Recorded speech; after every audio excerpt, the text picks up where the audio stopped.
ইব্রাহিম খলিলুল্লাহ, আরেকজন মুহাম্মদুর রাসূলুল্লাহ, হাবিবুল্লাহ, খলিলুল্লাহ। আচ্ছা, আমাদের নবী যে আল্লাহর খলিল, ইন্তেকালের কয়দিন আগে নবী বলে গেছেন? 5 দিন আগে।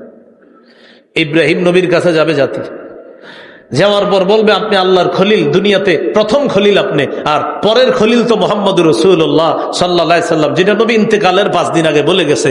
তা আপনি তো আল্লাহর অন্তরঙ্গ বন্ধু, অন্তরঙ্গ বন্ধুর সাথে তো অন্তরঙ্গ বন্ধু সহজেই কথা বলতে পারে। ইশফা লানা ইলা রব্বিক, আমাদের জন্য একটু সুপারিশ করেন আল্লাহর কাছে। ইব্রাহিম নবী বলবে, দেখো দুনিয়ার মধ্যে 3টি জায়গা এমন ছিল, ইন্নী কদ কাযাবতু সালাসা কাযিবাত, 3টি জায়গায় একটা সত্য কথা আমি ওইভাবে না বলে এভাবে বলেছিলাম, মানে সোজাসুজি সত্য কথাটা বলে যেত, আমি সোজাসুজি না বলে একটু কৌশল অবলম্বন করেছিলাম। একটা, সেটা হলো শিরিক থেকে বাঁচার জন্য আমি সহজে সত্য কথাটা না বলে একটু কৌশলে বলেছিলাম।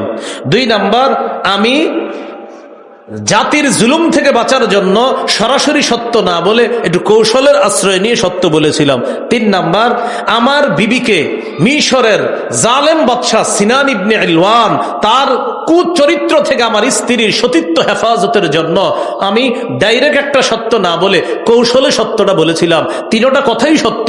বাকি আল্লাহ যদি আমাকে বলে, ইব্রাহিম এমন সত্য কেন বললেন যে সত্যে জাতি বুঝতো একটা আর আপনি বুঝাইলেন আরেকটা, এমন সত্য কেন বললেন যে সত্যে জাতি বুঝলো একটা আপনি বুঝাইলেন আরেকটা।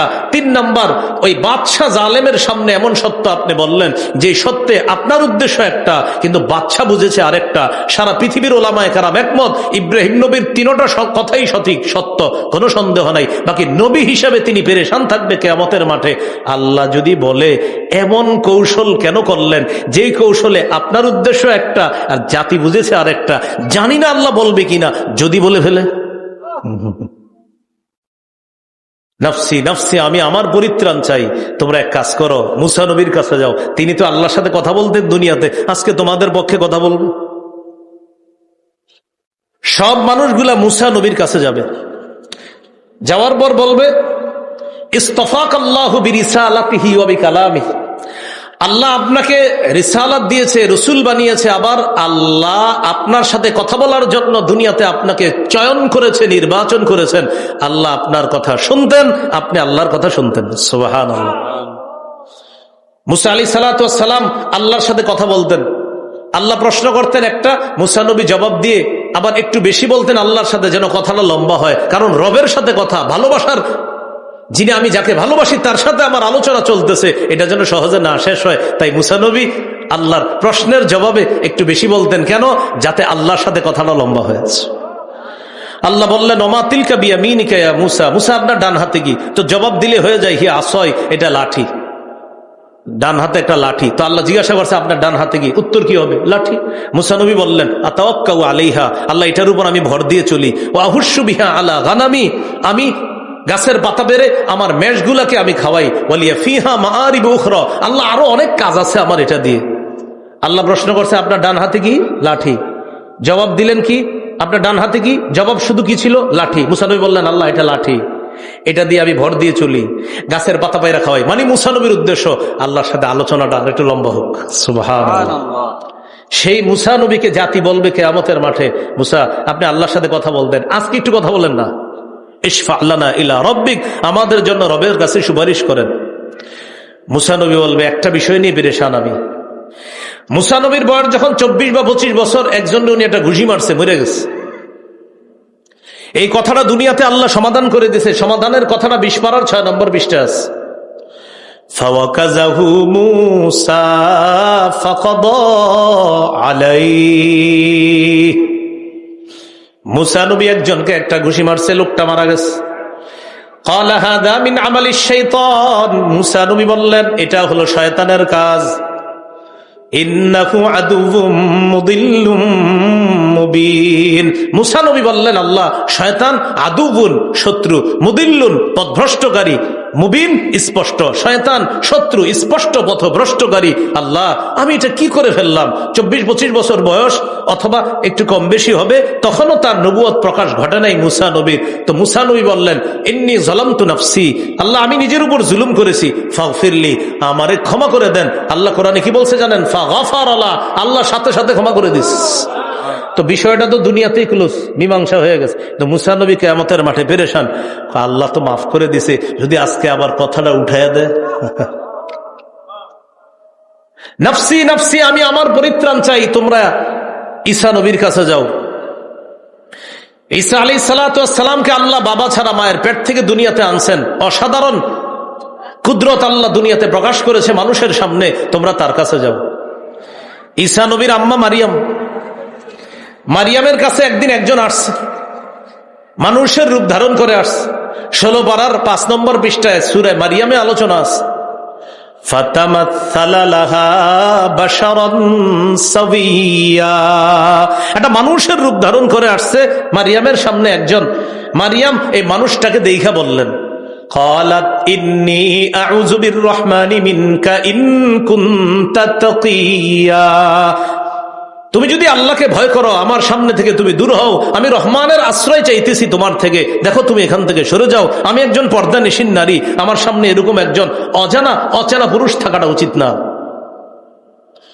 তিনি জবাব দিলেন, আমি আসলে দুনিয়ার কোনো মানুষ না, আমি মানুষের রূপ ধারণ করেছি, আমি আল্লাহর পক্ষ থেকে ফেরেশতা জিবরিল।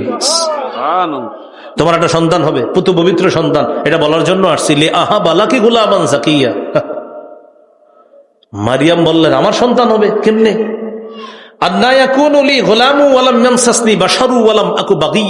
আমার সন্তান হবে কিভাবে? কোন পুরুষ আমাকে স্পর্শ করেনি, আর আমি ওই জাতীয় নারী না যারা টাকার বিনিময়ে দেহ বিক্রি করে বেড়ায়, আমি সেই নারীও না। বৈধ অবৈধ কোনোভাবেই কোনো পুরুষ আমার শরীরে স্পর্শ করে নাই, আমার সন্তান হবে কিভাবে? জিবরিল আমিন জবাব দিলেন, ক্বালা কাযালিকি ক্বালা রাব্বুকি হুয়া আলাইয়া হাইয়ুন, বিষয়টা এমনই, তোমার রব বলেছেন এটা আমার কাছে সহজ, আল্লাহর কাছে এটা সহজ। বাপ ছাড়া তোমার পেট থেকে দুনিয়াতে সন্তান আসবে, বিষয়টা আল্লাহর কাছে একদম সহজ। যা বলছি বলে ফেলছি, যাও ওই খেজুর গাছের নিচে বসে থাকো, খাও, আর ওই ঝর্ণার পানি পান করবা। ফাকুলি ওয়াশরাবি, খাও পান করো, এটাই খাদ্য, খেজুর পানি পান করবা। মারিয়ামের সন্তান এসে গেছে। ফাতাত বিহি কওমাহা তাহমিলু, মারিয়াম সন্তানকে নিয়ে এলাকায় আসছে।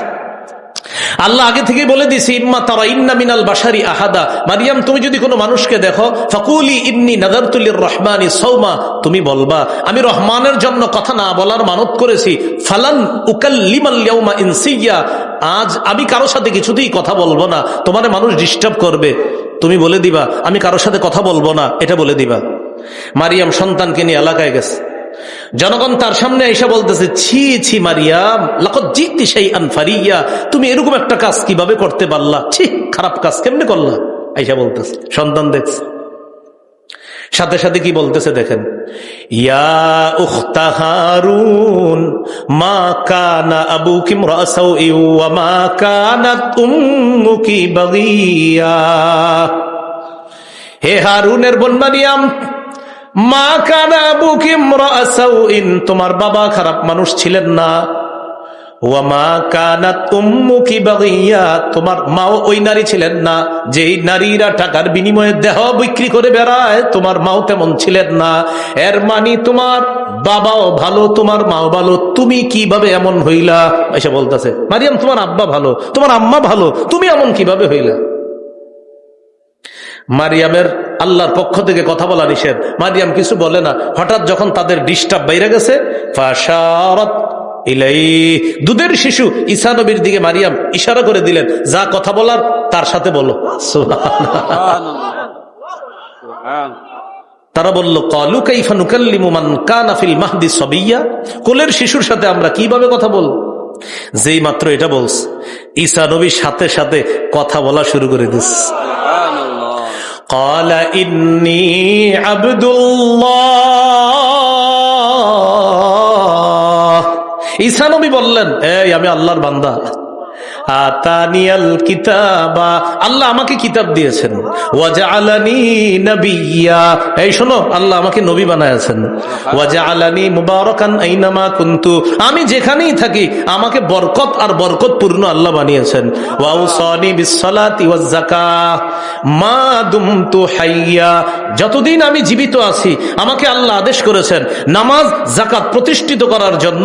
আল্লাহ আমাকে আদেশ করেছেন নামাজ কায়েম করার জন্য, যাকাত আদায় করার জন্য আল্লাহ আমারে আদেশ করেছেন। শোনো, আমার আম্মারে জ্বালায়ও না। ওয়াবাররাম বিওয়ালিদাতি, এটাও আল্লাহ আমাকে বলেছেন আমি যেন আমার মায়ের সেবা করি সদা সর্বদা,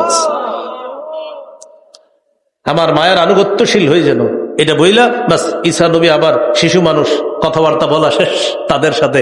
মানুষগুলা কিয়ামতের মাঠে গিয়ে ঈসা নবীর কাছে বলবে, ঈসা তুমি তো আল্লাহর কালিমা, কালিমা মানে আল্লাহ বলে হও, হয়ে যাও, এরকম এক আশ্চর্য সৃষ্টি ঈসা, আপনি একটু আমাদের জন্য আল্লাহর কাছে কথা বলেন না।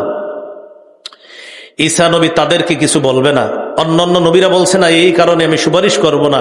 ঈসা নবী সবাইকে নিয়ে রওনা করবে। আমাদের নবীজি বলেন ফায়াতুননি, ঈসা নবী সবাইকে নিয়ে আমার কাছে আসবে। ফাআতি তাহতাল আরশ, আমি আরশের নিচে চলে আসবো। ফাআকাউ সাজিদান লিরাব্বি, আমি রবের দরবারে সিজদায় পড়ে যাব। আল্লাহ আমাকে বলবেন, চারটা কথা বলবে। বলেন তো আমাদের নবী যখন সিজদায় থাকবে রব আমার নবীকে কয়টা কথা বলবেন? এক নাম্বার ইরফা রাসাক, হাবিব মাথা উঠান। দুই নাম্বার সাল তু'তা, হাবিব আপনি চান যা চাইবেন সেটাই দেওয়া হবে। তিন নাম্বার কুল তুসমা, হাবিব আপনি বলেন আপনার কথা শোনা হবে। চার ওয়াশফা তুশাফা, হাবিব আপনি সুপারিশ করেন মঞ্জুর করা হবে।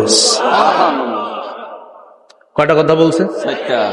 এক নাম্বার মাথা উঠান, দুই নাম্বার আপনি চান দেওয়া হবে, তিন নাম্বার আপনি বলেন যা বলেন আমি রব আপনার কথা শুনবো, চার নাম্বার আপনি সুপারিশ করেন আপনার সুপারিশ মঞ্জুর করা হবে। রাসূলুল্লাহ সাল্লাল্লাহু আলাইহি সাল্লামের সুপারিশে আল্লাহ তখন বিচার ব্যবস্থা শুরু করবে। ওই যে মানুষগুলা পেরেশান, বিচার ব্যবস্থা যেন শুরু করে। আল্লাহ যখন বিচার ব্যবস্থা শুরু করবেন তখন আল্লাহ কিয়ামতের মাঠে ওজনের পাল্লা স্থাপন করবেন। আল্লাহ তাআলা বলেন ওয়ানাদউল মাওয়াজিনাল কিসত লিয়াউমিল কিয়ামাহ, আমি কিয়ামতের ময়দানে ওজনের পাল্লা স্থাপন করব। এই আয়াতটা ইমাম বুখারী তার বুখারীর সর্বশেষ হাদিস, এই হাদিস আনার আগে দলিল হিসাবে এই আয়াতটা আনছে। বুখারীর ৭৫৬৩ নম্বর হাদিস, মানে সর্বশেষ হাদিস। এই হাদিস উনি আনছে, আর হাদিসের সপক্ষে একটা দলিল হিসাবে কোরআনের যে আয়াতটা আনছে সেটা হলো এই আয়াত, যে আয়াতে আল্লাহ বলতেছে শোনো কিয়ামতের মাঠে আমি ওজনের পাল্লা স্থাপন করব। কিসের পাল্লা? এবার বলেন কিয়ামতের ময়দানে আহকামুল হাকিমিন, একমাত্র বিচারক কে? তাহলে আল্লাহ বিচারক। মানুষ হবে আসামি, আসামিদের পক্ষে বিপক্ষে কথা বলার জন্য সাক্ষীর প্রয়োজন, ঠিক না? মানুষ আসামি হবে, আল্লাহ বিচারক।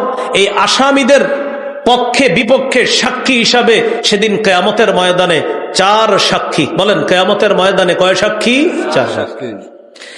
এক নাম্বার সাক্ষী জমিন, দুই নাম্বার সাক্ষী আমার আপনার অঙ্গ প্রত্যঙ্গ, তিন নাম্বার সাক্ষী আমার আপনার সাথে এই মুহূর্তেও আছে, আমাদের দুই পাশে আছে কিরামান কাতিবিন, সম্মানিত লেখকগণ, ফেরেশতাগণ, সংরক্ষণকারী ফেরেশতাগণ। চার নাম্বার সাক্ষী স্বয়ং আল্লাহ। বলেন চার নাম্বার সাক্ষী স্বয়ং আল্লাহ। সাক্ষীগুলো মনে রাখেন। এক জমিন, আমি আবার একবার বলি পরে সবক দিয়েন। এক নাম্বার জমিন, দুই নাম্বার অঙ্গ প্রত্যঙ্গ, তিন নাম্বার সম্মানিত লেখকগণ, চার নাম্বার স্বয়ং আল্লাহ। বলেন তো কয় সাক্ষী? এক, দুই, তিন লেখকগণ, চার আল্লাহ। এখন আপনাদের একটা প্রশ্ন জাগতে পারে, এই প্রশ্নের অগ্রিম উত্তরটাও দিয়ে দিই। আজকে আমি বয়ান করে এখান থেকে চলে যাওয়ার পরে প্রশ্নটা জাগতে পারে, অথবা এখনো অনেকের জেগে থাকতে পারে। চলে যাওয়ার পর হয়তো এলাকার আলেমদেরকে জিজ্ঞাসা করতে পারেন বিষয়টা, হুজুর কিয়ামতের ময়দানে সাক্ষী হিসাবে তো আল্লাহ যথেষ্ট, বাকি তিন শ্রেণীর সাক্ষীর কি দরকার ছিল? সাক্ষী হিসাবে যথেষ্ট কে? আচ্ছা আমরা কে কি করছি না করছি কে জানে? তো আল্লাহ ওই সাক্ষীগুলা কেন আনবে? আল্লাহ কিয়ামতের মাঠে বলে দিলে হয় তুমি এই কাজ করছো তোমার ঠিকানা জান্নাত, তুমি এইগুলা করেছো তোমার ঠিকানা জাহান্নাম, বাস শেষ। তাহলে আল্লাহ সাক্ষী হিসাবে যথেষ্ট হওয়া সত্ত্বেও আরো কয় শ্রেণীর সাক্ষী আনবে আল্লাহ? এটার উত্তর হলো কিয়ামতের ময়দানে সাক্ষী হিসাবে আল্লাহ যথেষ্ট।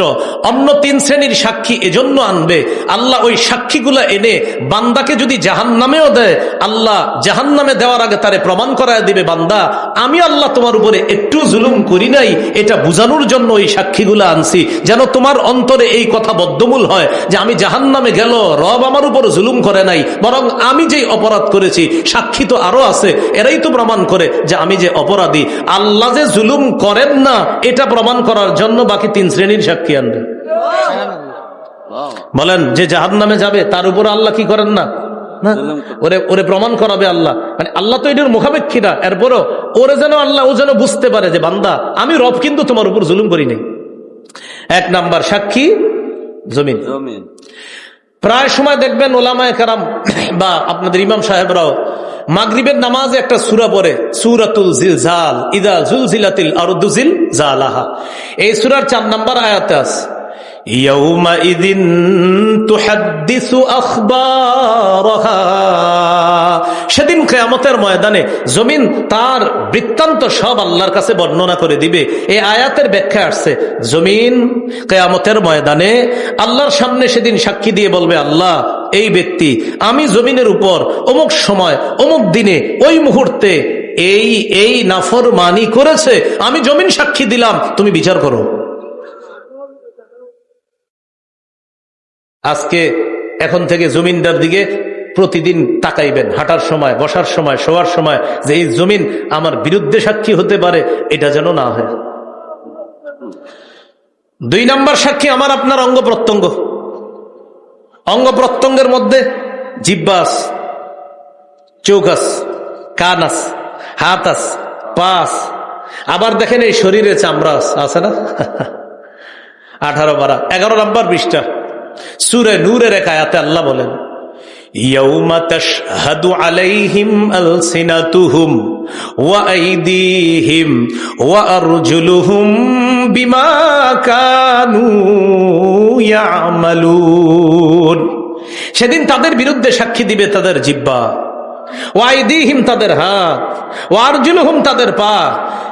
উজানি এলাকার মুসলমান ভাইয়েরা, বদরপুর মধ্যনগরের মুসলমান ভাইয়েরা, অনেক সময় হুজুর সুদের ওয়াজ করলে আপনারা হুজুরের উপর বিরক্ত হন, হুজুর সুদের আলোচনা কেন করলো? ঠিক আছে, আপনার বিরক্ত, যদিও হওয়াটা আপনার এটা সঠিক না, কিন্তু আপনি বিরক্ত হলেন কিছুক্ষণের জন্য, আমি আপনার পক্ষে কথা বলি। আচ্ছা ঠিক আছে, আপনি বিরক্ত হয়েছেন, হুজুরের কথা পছন্দ হয় নাই, বুঝলাম যে হুজুর সুদের ওয়াজ করছে দেখা আপনার গায়ে লাগছে, কিন্তু কিয়ামতের মাঠে আপনার জিহ্বা যখন আল্লাহকে বলবে, আল্লাহ সুদের আলোচনাটা এই মুখ দিয়েও করছে, সুদের লেনদেনটা মুখ দিয়ে করছে, হাত বলবে আল্লাহ হ্যাঁ হ্যাঁ হ্যাঁ আমি হাত দিয়ে সুদের বিষয়টা ধরছে, পা বলবে আল্লাহ একদম ঠিক কথা, আমার মাধ্যমে হাইটা হাইটা গিয়ে সুদের অর্থটা গ্রহণ করছে। ইমাম সাহেব আপনার চোখের কাটা হয়ে গেল সুদের ওয়াজ করার কারণে। এখন এক কাজ করেন, আজকে হাত আর জিহ্বা আর পাটা কাইটা ফেলেন, কারণ আপনি সুদের বিরুদ্ধে সাক্ষী দিবে আপনার জিহ্বা, তো জিহ্বাটা কেটে ফেলেন। আপনার হাত সাক্ষী দিবে, আপনার পা সাক্ষী দিবে।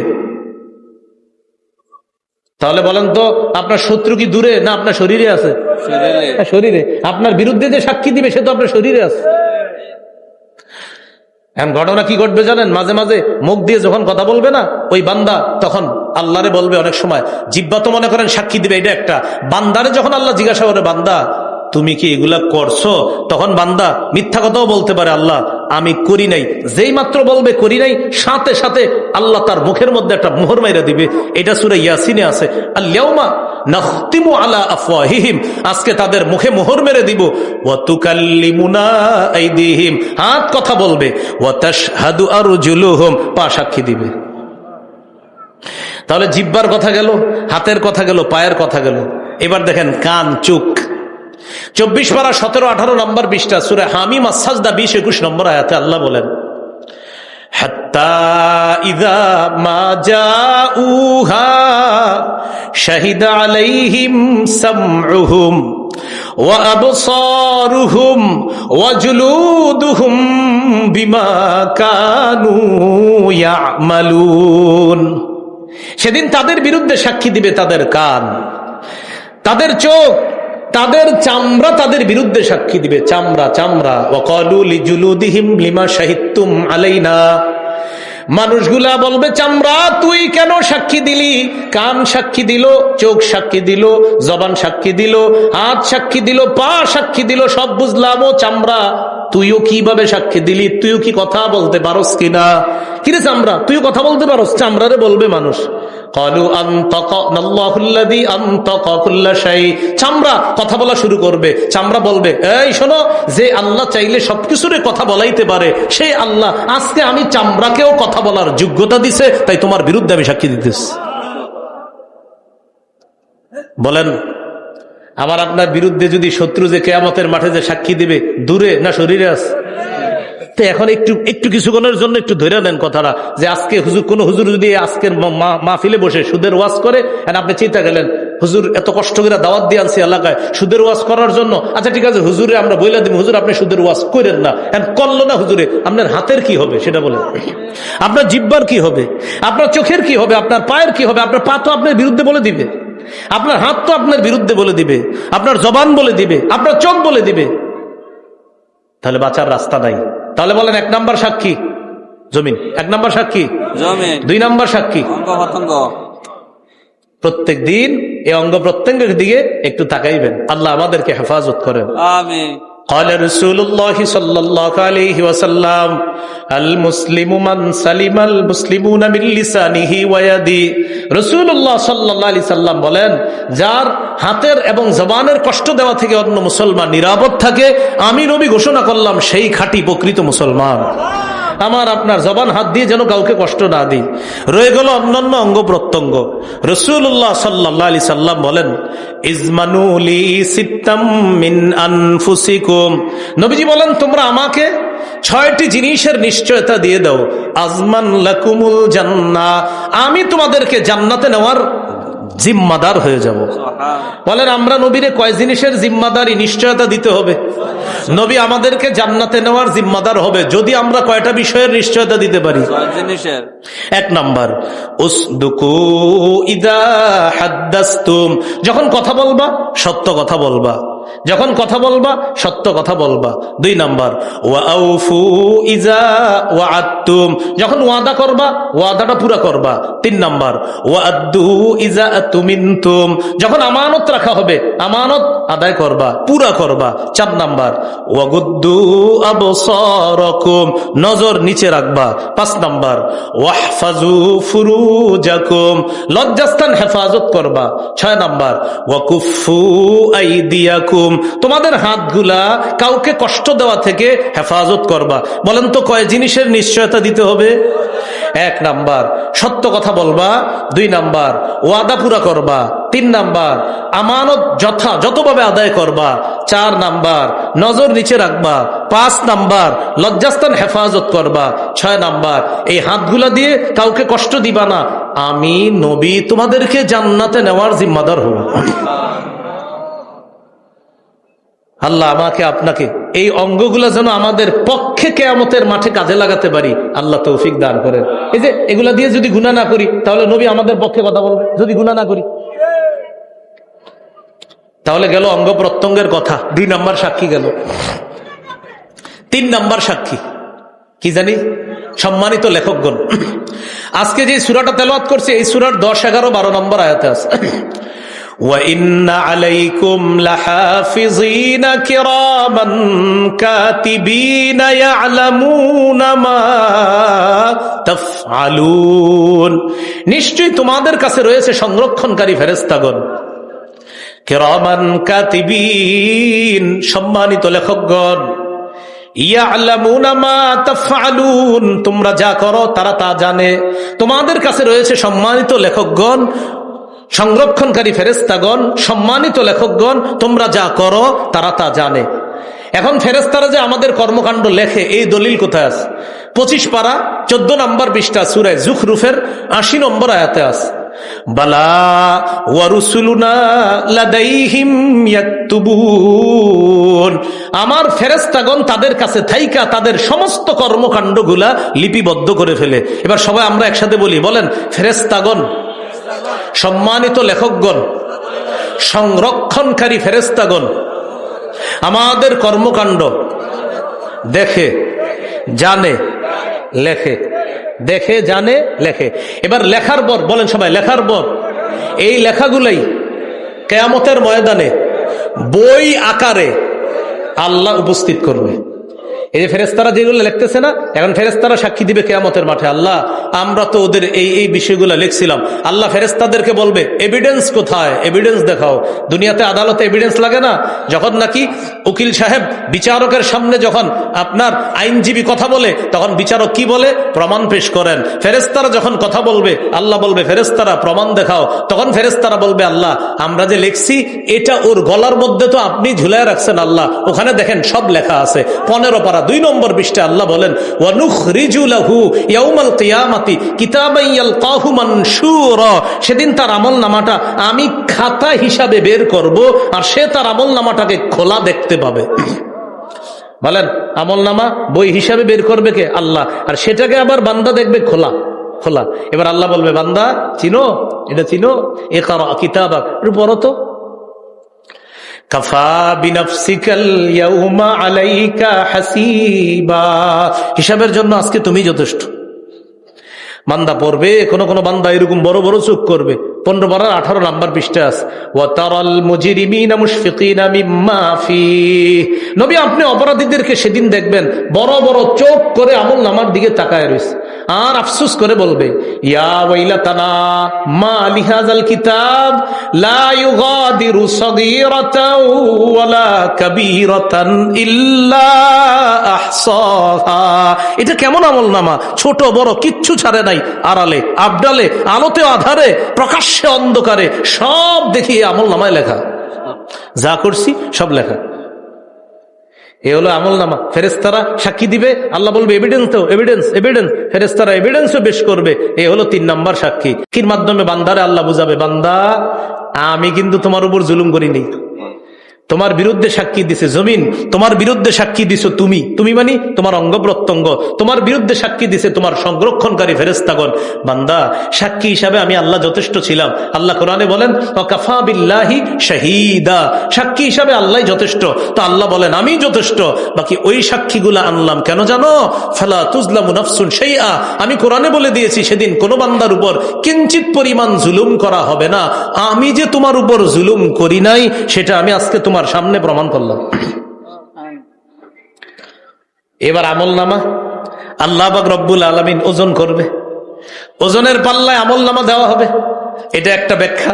আরেকটা হলো আমল ওয়ালাকে দেওয়া হবে। সুবহানাল্লাহ, আমল ওয়ালা বুঝেননি, বান্দা বান্দা। আচ্ছা আমি সে আলোচনা যাচ্ছি না, সেটা গেলে আবার বুখারীর শেষ হাদিসের উপর আলোচনা করতে হবে, সেখানে যাচ্ছি না।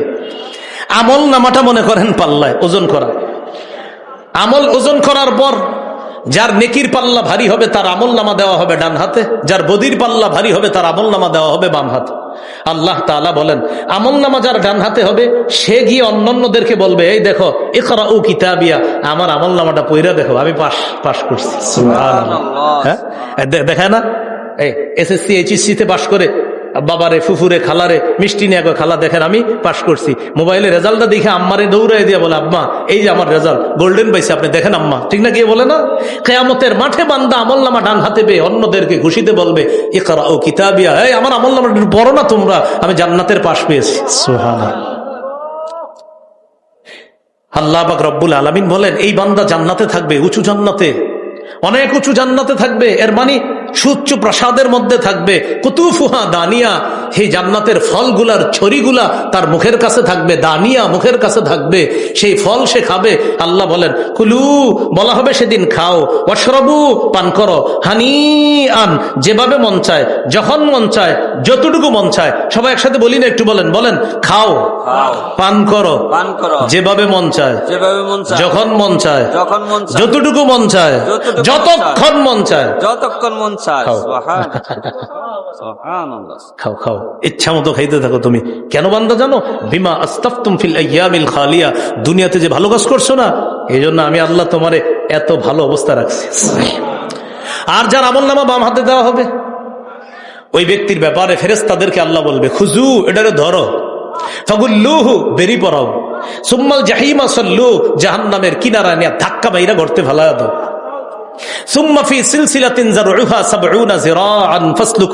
এরপর এটাকে 70 গজ শিকল দিয়ে বাঁধো। তাফসীরের কিতাবে আসছে কারো কারো শিকলটা নাকের 2 ছিদ্র দিয়ে ঢুকিয়ে পেছনের রাস্তা দিয়ে বের করা হবে, এইভাবে তার শরীরটা পেঁচিয়ে তাকে আগুনের মধ্যে নিক্ষেপ করা হবে। যা, এই কথাটাই আজকে আমাদের আলোচনায়। আলিমাত নাফসুম্মা কদ্দামাত ওয়া আখারাত, ওই যে 5 নম্বর আয়াত, সেদিন মানুষ জানতে পারবে সে কি করেছে আর সে কি করে নাই, সেদিন মানুষ এটা জানতে পারবে। আর সূরা কিয়ামা আছে, মানুষকে জানিয়ে দেওয়া হবে সেদিন সে কি আগে থেকে দুনিয়া থেকে থাকতে কি প্রেরণ করেছে আর কি পাঠায় নাই। এই হলো আপনার আজকের আলোচনার 5 নম্বর আয়াত। তাহলে আগের 4টা আয়াত আবার শুনিনি আমরা যারা পরে আসছেন। 1 নম্বর আয়াত সূরা ইনফিতরের, আসমান যখন ফেটে যাবে, কেন ফাটবে মনে আসেনি? আল্লাহর ভয়ে অথবা ফেরেশতারা নামার জন্য। 2 নাম্বার, নক্ষত্র রাজি যখন ঝরে পড়বে। ঝরে পড়ে কোন জিনিস বলেন তো? যেই জিনিস আটকে থাকে। বলেন, নক্ষত্র রাজিগুলা কার হুকুমে আটকে আছে? যখন রব বলবে তখন আবার কি পড়বে? এগুলা ঝরে পড়বে। 3 নাম্বার, ওয়াইজাল বিহারু ফুজ্জিরাত, যখন সমুদ্রগুলা উত্তাল হবে, উদ্বেলিত হবে, সারা পৃথিবীর সমুদ্র একটা হয়ে যাবে। হওয়ার পর আগের সূরায় আছে ওয়াইজাল বিহারু সুজ্জিরাত, সমুদ্র উত্তপ্ত হয়ে যাবে। 4, ওয়াইজাল কুবুর বুসিরাত, কবরগুলা যখন উন্মোচিত করা হবে। এটার ব্যাখ্যা আমরা কি করেছি? উল্টিয়ে দেওয়া হবে, কবর থেকে সকলকে বের করা হবে। হওয়ার পর সবাই জানতে পারবে সেদিন কি করেছে আর কি করে নাই। এটা জানবে কিভাবে? সেটার জন্য আমরা লম্বা হাদিস বিস্তারিত শুনলাম। ওই ব্যক্তিকে যখন কিয়ামতের মাঠে আল্লাহ বিচারের মুখোমুখি করবে, প্রধান সাক্ষী মোট কয় শ্রেণীর সাক্ষী হবে সেদিন? 3। 1 নাম্বার সাক্ষী হবে কি? জমিন। 2 নাম্বার সাক্ষী অঙ্গ প্রত্যঙ্গ। 3 নাম্বার লেখকগণ। 4 স্বয়ং প্রধান সাক্ষী কে হবেন? বলেন, আগের 3 সাক্ষী প্রয়োজন ছিল আল্লাহর? আল্লাহ কি কোনো সাক্ষীর মুখাপেক্ষী? কেন আনবে? বান্দাকে বুঝিয়ে দিবে আমি তোমার প্রতি কোনো জুলুম। মনে থাকবেন ইনশাল্লাহ। আল্লাহ আমাদের সকলকে বিশুদ্ধ আমল নামা নিয়ে যেন কবরে যেতে পারি আল্লাহ তৌফিক দান করেন। সুবহানাল্লাহি ওয়া বিহামদিহি, সুবহানাকাল্লাহুম্মা ওয়া বিহামদিকা, আশহাদু আল্লা ইলাহা ইল্লা আনতা আস্তাগফিরুকা ওয়া আতুবু ইলাইক।